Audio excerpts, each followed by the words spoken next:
Ini dijawab dalam hati masing-masing saja dulu, karena ini adalah pertanyaan wacana untuk hal yang biasanya kita lakukan dengan apa paradigma baru yang disampaikan dalam saya sendiri juga ketika pertama membuka model ini adalah yang pertama, hal positif seperti membaca atau membersihkan halaman sekolah dapat meningkatkan disiplin anak. Apakah Bapak Ibu setuju atau tidak? Kemudian, memberi penghargaan dapat meningkatkan motivasi belajar. Dalam budaya positif ini ada perubahan paradigma ya, ada beberapa modul yang akan kita pelajari di sini. Ada yang pertama yaitu perubahan paradigma, kemudian disiplin positif, nilai-nilai kebajikan, kebutuhan dasar manusia, motivasi perilaku, posisi kontrol, dan keyakinan kelas. Kemudian segitiga restitusi. Yang terakhir itu adalah segitiga restitusi. Kalau kita bisa menguasai beberapa konsep oleh satu orang, kita harus bergerak, kita harus tergerak dan bergerak bersama. Nah, untuk melakukan itu semua, kita harus tergerak diri sendiri dulu. Nah, mungkin kita menggerakkan anak-anak, tapi kita tidak bisa menggerakkan diri sendiri. Poin utamanya adalah anak itu meniru, bukan mendengar. Seksi tentang teori kontrol. Ini paradigma yang dulu kita sering terapkan, yaitu ilusi bahwa guru itu dapat mengontrol murid.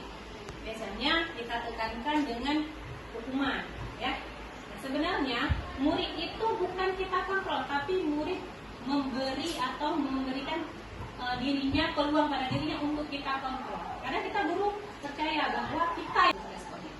Stimulus respon tentang dunia, teori kontrol tentang dunia. Realita, kebutuhan sama.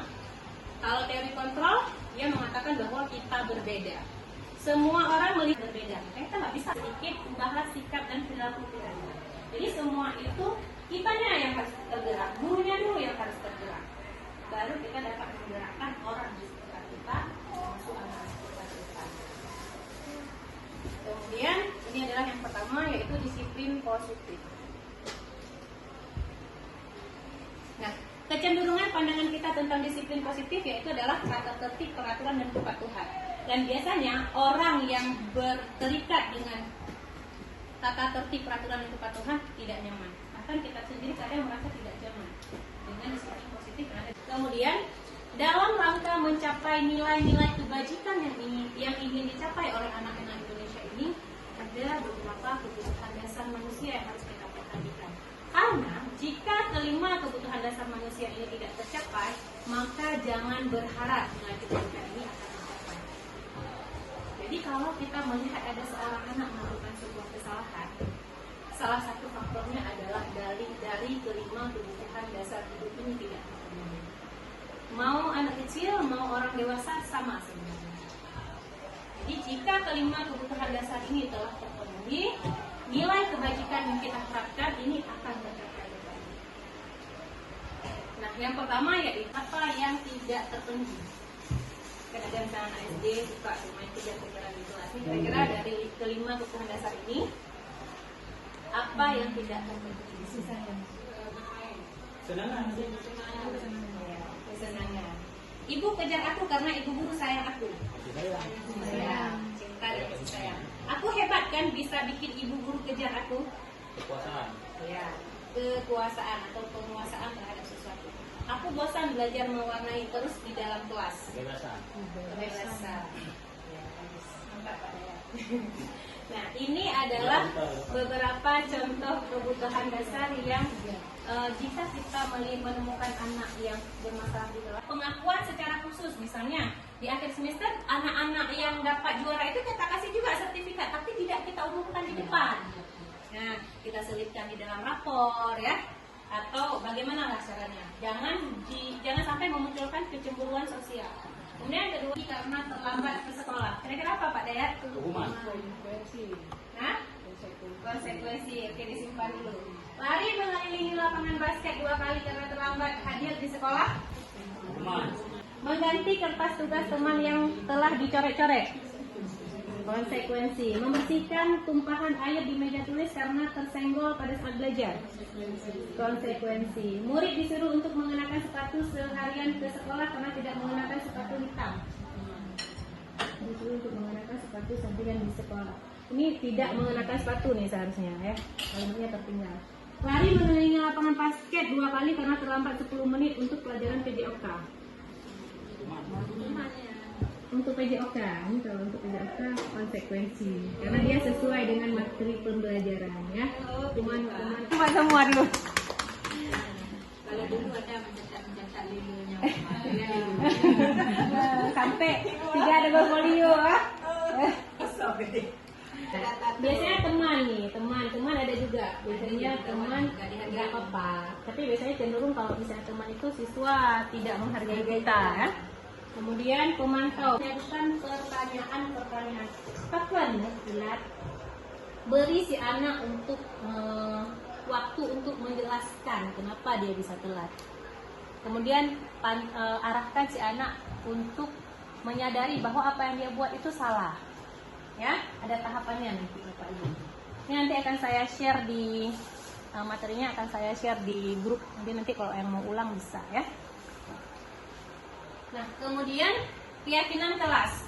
Ini yang sudah kemarin kita bahas juga di pertemuan sebelumnya, keyakinan kelas, cuma belum sempat. Kondisi bagi murid untuk memperbaiki kesalahan mereka sehingga mereka bisa kembali pada kelompok mereka dengan karakter yang lebih kuat. Restitusi juga merupakan proses kolaboratif yang mengajarkan murid untuk mencatat solusi dan masalah mereka dan membantu murid berpikir tentang orang seperti apa yang mereka ingin menjadi atau tujuannya ke depan dan bagaimana mereka harus memperlakukan orang lain. Sebenarnya inilah yang disebut dengan merdeka. Bukan berarti merdeka itu anak bisa melakukan semua sesuka hati ya, bukan itu. Tapi ketika anak tahu kelebihannya dan dapat menghargai orang lain, ketika dia merdeka, dia tidak akan mengganggu kemerdekaan orang lain. Tapi ketika anak merasa dia merdeka, dia mengganggu aktivitas orang lain, sama dengan dia belum menjadi insan yang adil. Menstabilkan identitas dulu. Kemudian validasi tindakan yang salah, baru menanyakan keyakinan. Di mana kalau menstabilkan identitas itu membuat kesalahan adalah bagian dari proses pembelajaran. Menggeser identitas gagal ke identitas yang sukses. Kemudian validasi tindakan yang salah, guru bergeser dari pemikiran stimulus respon ke proaktif. Setiap perilaku berupaya memenuhi kebutuhan tertentu. Menayangkan keyakinan, murid diberi pertanyaan-pertanyaan bermakna untuk memunculkan lebih terbaik untuk menyelesaikan masalah. Kalau kamu menyalahkan dirimu sendiri terus-menerus, apakah kamu bersikap baik pada dirimu sendiri? Tapi saya yang paling mengena itu kalimat di sini ya. Berbuat salah itu hal yang manusiawi, tidak ada manusia yang sempurna. Ini harus ketika kita mengatakan kalimat ini si anak melakukan kesalahan, ini harus secepatnya kita luruskan. Jangan sampai anak misalnya hari ini anak memukul kawannya. Kenapa kamu pukul dia? Karena saya diejek. Enggak apa-apa, kita pukul orang. Ibu, kita manusia biasa, saya tahu kamu emosi. Tapi harus segera kita stabilkan dia identitasnya. Harus segera. Tapi orang melakukan kesalahan jangan sampai melakukan kesalahan berulang kali. Harus segera kita stabilkan. Ini menurut saya. Kenapa dia melakukan kesalahan tadi? 5 kebutuhan dasar tadi yang mana yang sebenarnya tidak terpenuhi? Nah, ya. Kemudian kamu bisa nah kira-kira dari kesalahan yang telah dilakukan tadi nilai keyakinan apa yang sudah dilanggar? Misalnya keamanan kelas atau kenyamanan bersama atau menghargai orang lain. Kemudian kita tanya sama si anak, bukan kita yang kasih solusi sama anak. Menanyakan keyakinannya. Terus kalau kamu memang sudah melanggar hak orang lain, apa yang harus dilakukan agar hak orang yang kamu langgar itu dapat kembali? Misalnya kayak tadi dengan hal tersebut.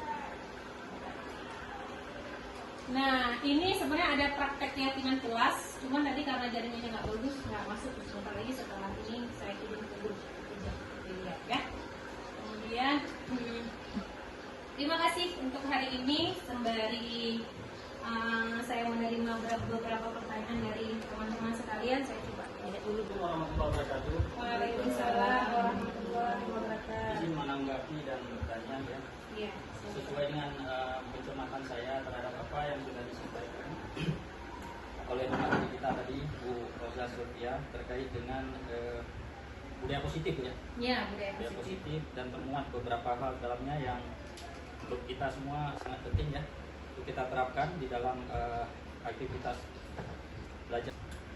apa ya, mungkin bahasanya tidak sesuai dengan apa yang seperti tadi menurut bahasa saya sendiri ya, apa menghilangkan ada apa namanya tadi salah satu metode menghilangkan sistem reward ya, gitu ya Bu ya, Ya, dalam menghilangkan sistem dalam reward. memberikan apresiasi terhadap anak-anak ya. Ya. Nah mungkin dari semua penyampaian tadi saya lihat banyak catatan memang apa yang disampaikan itu sudah pernah kita terapkan, cuma berbeda prosesnya saja. Termasuk di sini ada sedikit seperti itu. Saya menemui bahwa di pemerintah saja mereka tidak sadar diri bahwa mereka masih memberikan sistem itu. Contohnya ada OS-nya, ada OS-nya, dan lain sebagainya sungguh banyak. Itu bagaimana mereka mengharap kita di bawah ini yang kecil, kekuasaan kita kecil, kemampuan kita untuk merubah itu semua, sedangkan mereka sendiri tidak sadar diri. Mungkin di momen-momen ketika ada pelatihan secara lebih luas nanti ketika nasional, mungkin apakah ini bisa dilakukan?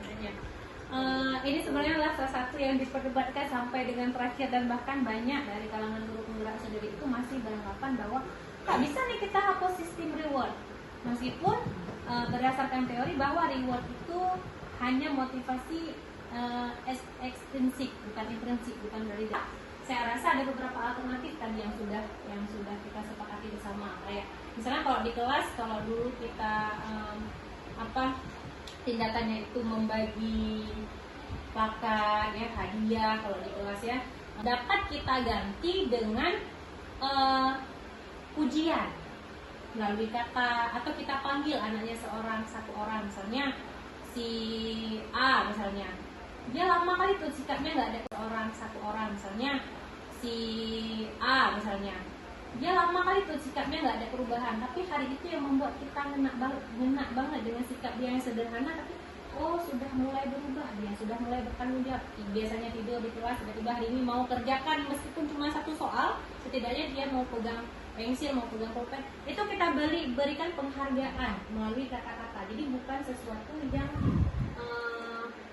penghargaannya itu boleh personal, boleh juga kita terapkan secara keseluruhan, tapi bergantian. Jangan hari ini dia terus, masuk sekali lagi dia. Bahwa ada dua kelompok besar di Indonesia, khususnya orang-orang berpendidikan yang pro kontra terhadap sistem reward ini.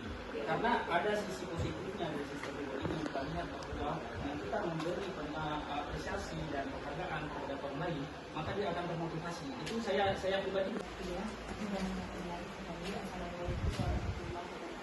Waalaikumsalam warahmatullahi wabarakatuh. Ibu Roja Sylvia selaku pemateri tentang budaya positif yang hari ini melakukan desimasi di sekolah kita, merupakan calon guru penggerak sekolah kita ini tentang diseminasi ini. Mungkin saya ingin menanggapi sedikit masalah reward.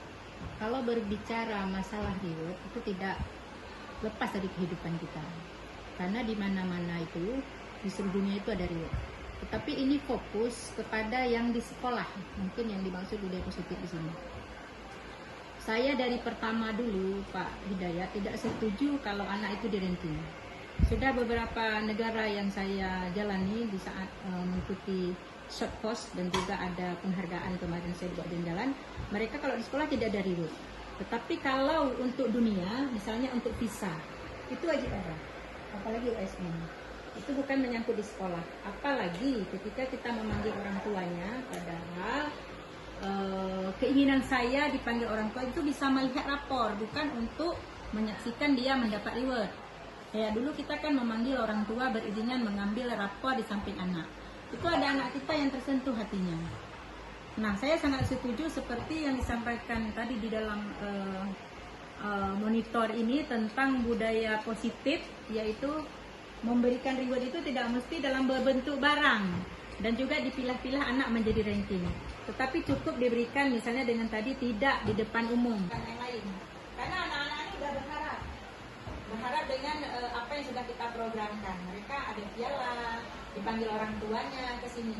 Tapi saya betul-betul setuju seperti yang di guru penggerak ini, anak-anak diberi penghargaan bukan di depan umum, tetapi berikanlah dia secara khusus seperti pujian segala macam. Cuman kalau di akhir semester tetap memberikan sertifikat. Tentu saja. Sekolah.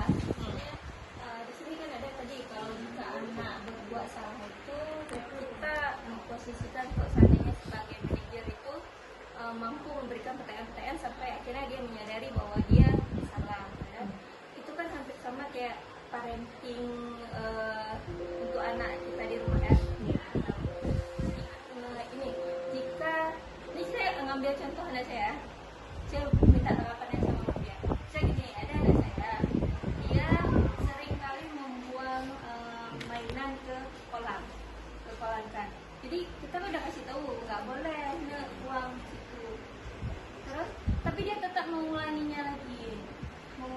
lagi, kita udah kasih tahu konsekuensinya. Oh nek, nanti kalau dekat-dekat kolam nanti jatuh.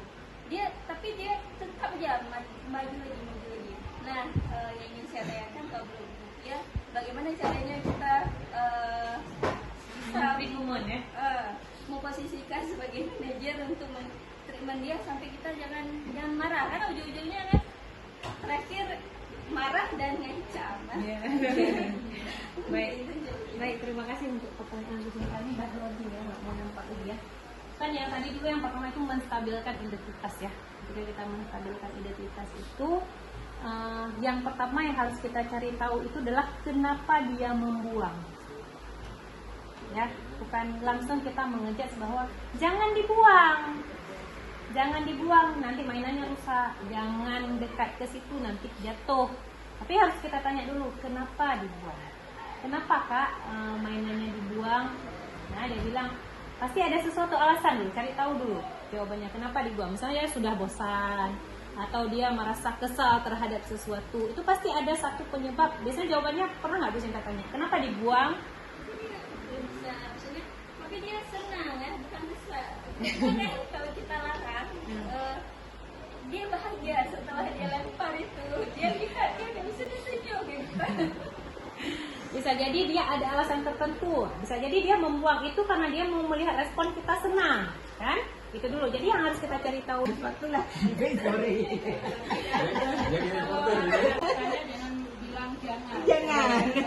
Jangan tadi, jangan larang. Konsekuensi yang dia melakukan itu. Kalau kita bilang jangan, maka dia akan bertambah. Buat lagi. Ketika kita bilang konsekuensi dia melakukan itu, mungkin akan dia berpikir lagi. Kalau misalkan tadi ya, Itu berarti ada faktor yang tidak terpenuhi, itulah 5 kebutuhan tadi itu. Bisa jadi kesenangannya nggak terpenuhi, atau kita pulang ke rumah nggak ada open dia melakukan kegiatan lain. Itu pasti ada 5 faktor itu yang rumah, di lingkungan sekolah. Dengan tujuan utama kita itu adalah membentuk karakter si anak. Karena yang namanya karakter itu tidak mungkin terbentuk secara instan. Walaupun kita mau merubah satu karakter yang dari buruk menjadi baik bahkan terhadap diri kita sendiri, konsisten dan keyakinan itu perlu. Kalau hari ini kita lakukan, besok tidak, itu biasanya budaya positif ini tidak terbentuk. Terus budaya positif di sekolah itu yang paling penting adalah semua warga sekolah itu meyakini bersama dulu. Ya, kita nggak usah ngomongin sekolah orang dulu. Yang penting sekolah kita dulu. Sebagai contoh visi sekolah kita ya, mediumnya sudah sangat bagus itu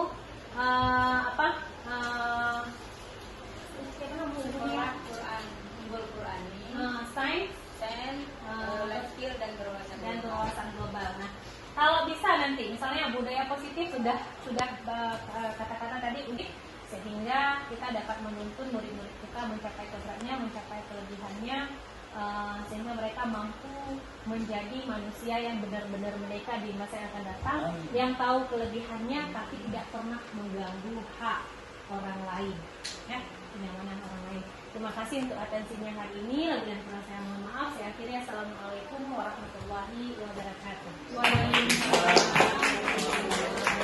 Terima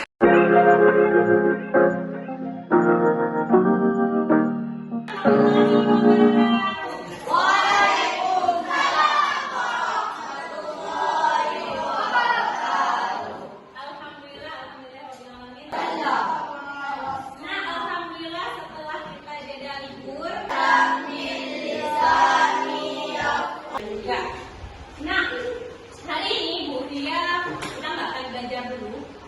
Apa menurut kalian dari kata-kata keyakinan kelas apa yang muncul di kelas? Oke,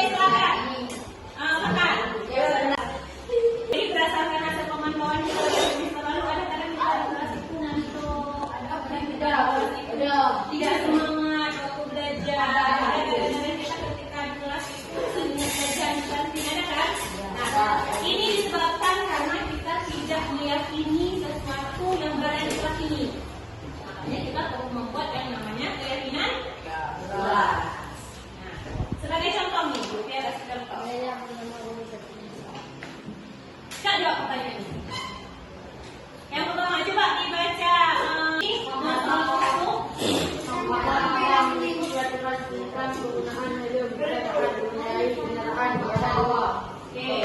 Yuk, jawabannya video di kepala masing-masing. Pertanyaan nomor 2. Rais, maka Rais.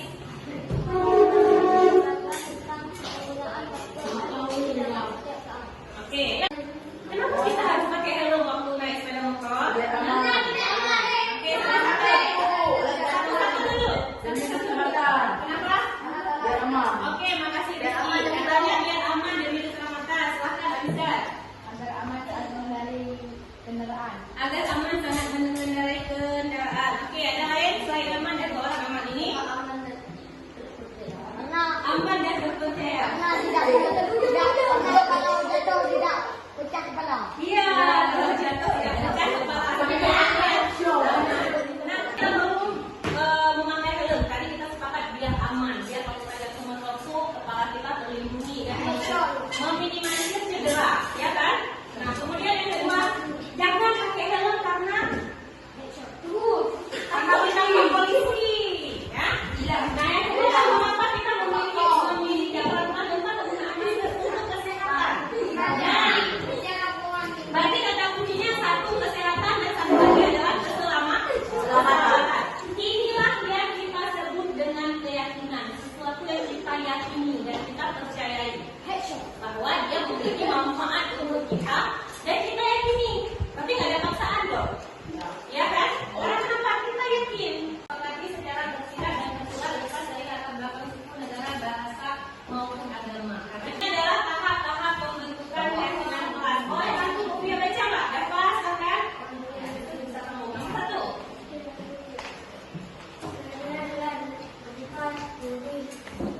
Oke, itu baru ini ya. Kalian dulu boleh. Keyakinan jelas bersifat lebih abstrak daripada peraturan yang lebih rinci dan konkret. Oke, bagus. Silakan lanjut nomor 2. Nah, sekarang tugasnya adalah buatlah. Nah, yang penting keyakinan kelas ini adalah bertujuan agar membuat kelas kita menjadi lebih nyaman. Sehingga saya cerita nanti akan disiapkan ya, beberapa contoh keyakinan kelas yang telah orang buat, ya. Jadi contoh setiap anggota kelas perlu belajar, setiap anggota kelas perlu senang, setiap anggota kelas perlu melakukan tugasnya. Atau kalian boleh pakai kata-kata percaya dan menghargai orang lain, menghargai di dalam kelas, contohnya jangan membuli kawan, ya. Sekarang, Sofia minta kalian buat 3 keyakinan kelas yang menurut kalian paling perlu diterapkan di kelas ini biar kelasnya nyaman, kalian senang, kalian senang belajar, yang akan membantu kalian nggak ngantuk, yang akan membantu kalian nyaman sama teman-teman yang lain, ya. Coba buat kira-kira 3 hal apa saja yang perlu